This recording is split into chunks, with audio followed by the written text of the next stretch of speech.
So bali ang tulong na lang po natin ngayon kay Maman ay magpapagupit na lang po siya, at yun na nga, medyo marunong-runong di ako magupit kaya magpapagupit na lang po ako. Magpapagupit na lang po siya, yun na lang po ang maibibigay nating tulong at maiiwang tulong kay Maman. Gaya mo nga pagupit. Kajadi. Kajadi. Yan. So, antabay lang kayo guys. At paggupitan ko muna si Maman.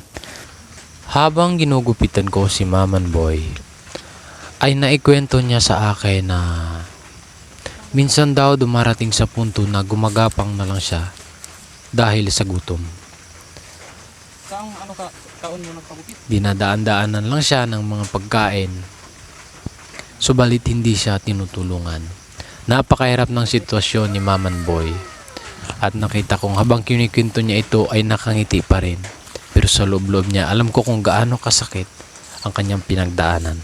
Mahirap mamatayan ng 13 anak, pati ang kanyang mahal na asawa.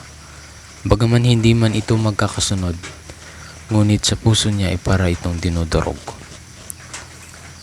Sobrang siya ni Maman Boy na nagupitan na siya sa wakas.